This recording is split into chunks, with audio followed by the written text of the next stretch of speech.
Well, the last time the UFC held an event here at the Toyota Center in Houston, Texas, they put on one of the best fight cards of the year. That was UFC 166. They returned tonight for UFC 192, and it was almost a tale of two cards.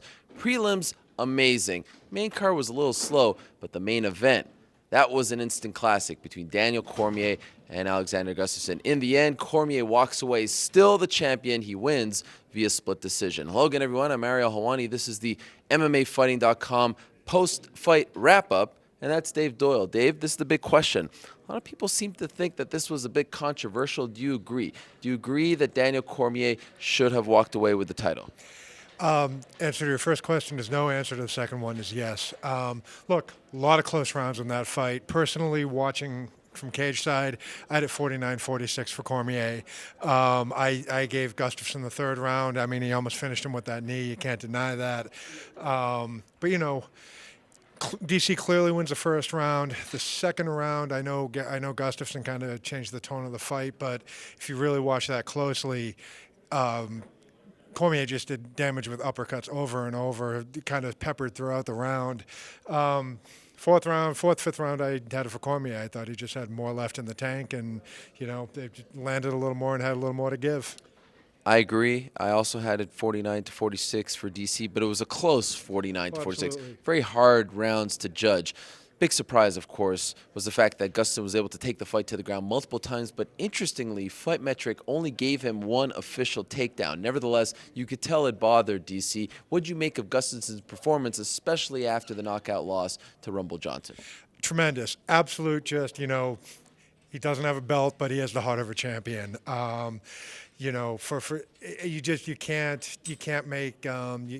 take away what he's done against the top guys in the division. Absolutely, just pushed Jon Jones like no one before or since ever pushed Jon Jones, and you know, just kept coming and coming tonight. He had just left it all out there. And no, maybe he didn't get the W, but, you know, Alexander Gustafsson represents just everything that we love about the sport. Yeah, it seemed like his Q rating, if you will, was pretty low back in Sweden after that loss to Rumble Johnson in January. Tonight it feels like everyone is very high on Gustafsson, and we are reminded about how great this guy is. I mean, UFC 165 all over again. It really does kind of feel like that for him. Now, for DC, he was very critical of his performance. Should he be? No, I mean, look, it's not like Alexander Gustafsson's an easy opponent.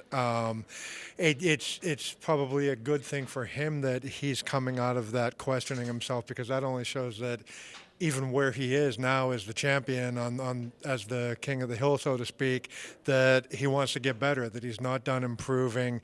You know, I would be more concerned if he actually came out of that fight being satisfied with himself. It just shows that he still has a drive to get better and better.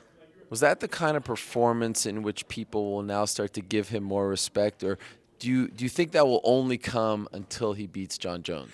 Yeah, you know, I mean, honestly, if you don't respect Daniel Cormier after the heart he showed in this fight and the toughness and resilience, you're pretty much just a troll at this point. You know, I mean, sure, Jon Jones looms, but look at what Cormier has done against everyone else. That not only what he's done against everyone else that he's faced at both light heavyweight and heavyweight, but that Jones fight is closer than people seem to remember it. I had DC winning 2-1 going through the third, and Jones losing the last two. Jones winning the last two. Somehow that's been twisted into Jones, like, you know, like rolled over DC. He didn't. Right. So, yeah. And of course, the UFC has announced that they would like to go to New York on April 23rd of next year. They'd like to go to MSG. Of course, a lot has to happen between now and then. But interestingly enough, and I think we all agree, we all want to see the rematch, right? We all want to see Jones versus Cormier too. But DC said something very interesting in the press conference. He said, there's no way I'm going to New York. Unlike Luke Rockhold, who was campaigning to fight Weidman in New York, he said, why should I go there? Why should I go where he's most comfortable? Do you think he really feels that way, or is he kind of playing games? I mean, look, he has a little bit of power now, and he's smart enough to use it.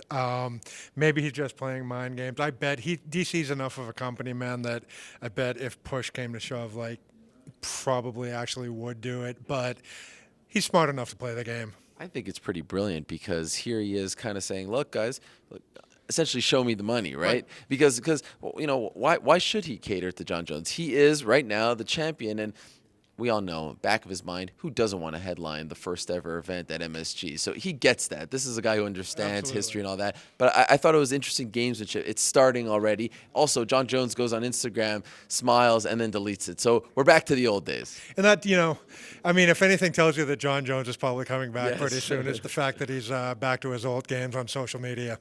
I'll put you on the spot. Who wins the rematch?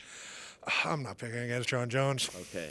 Despite the layoff and everything that's happened to him in the last 6 or so months. He's still Jon Jones. Yes. Very well said. Okay. Co-main event was really interesting because here we had Ryan Bader, who felt incredibly disrespected going into this fight. He was passed up for a title shot. He heard DC and Evans make fun of him in the weeks leading up to the fight. And I got to say, for a guy who in the past never really stepped up when it mattered most, he kind of stepped up tonight. I mean, I thought that was his best performance, his most important win of his career. Do you agree? Absolutely. And not only that, but his poise, his calmness. I mean, the knock against Ryan Bader was for so long was just that he was an emotional guy, that he kind of almost crumbled when the pressure was on him, and how he would, his so many of his losses were just making dumb mistakes. He's corrected that out of his system. He, if there was an award for most improved fighter, might be Ryan Bader in 2015. I thought there was just a tremendous performance, a smart performance. He didn't do anything dumb. He just never let Bader never let Rashad get into his groove. Just jabbed and jabbed and jabbed, and hats off to him. Yeah, unfortunately for him, it doesn't look like he's going to get a title shot now with Jones probably coming back. It is important to know that Jones is still suspended by the UFC, but we expect that to be lifted shortly. What do you think of Bader versus Rumble Johnson next? Interesting. I hadn't thought of that, but why not? Rumble's coming off a win.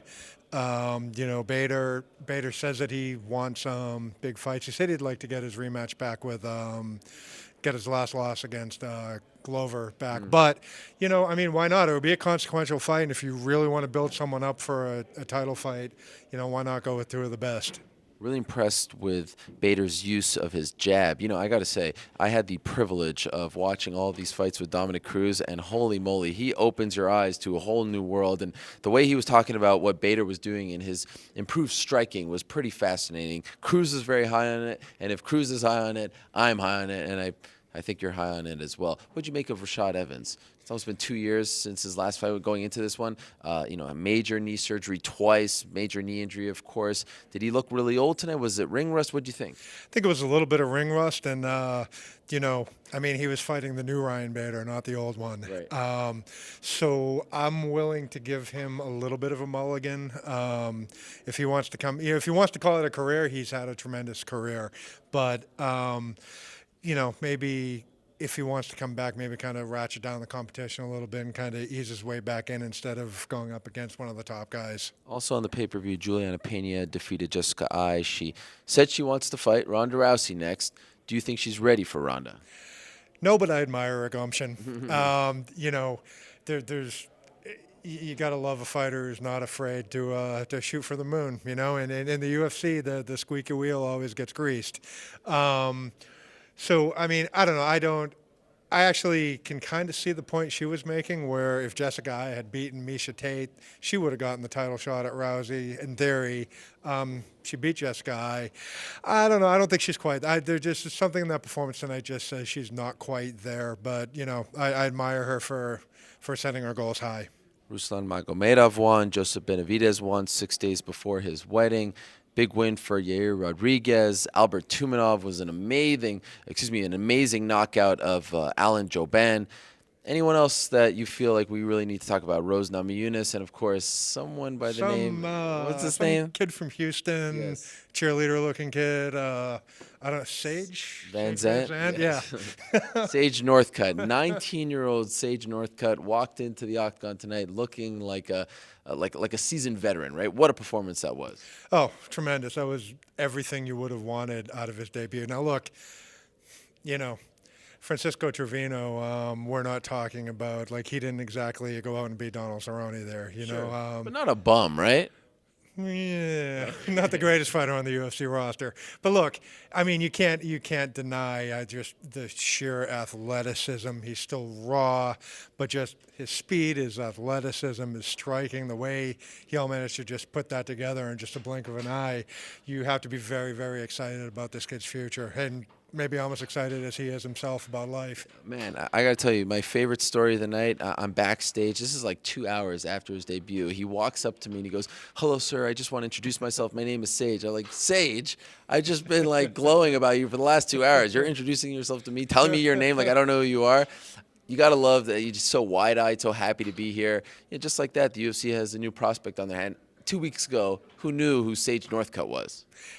I mean, I think you pretty much summed it up there. But yeah, that's quite a splash, quite a debut week. We don't see too many like that. And, after all the hype built up, he had to get the job done, and he certainly did. All right, so a great week in Houston comes to a close. Another great event for the UFC here in Clutch City, USA. They have a bit of a break. They're back October 24th for the big Dublin card. That's always a lot of fun, but this is the real big news. Monday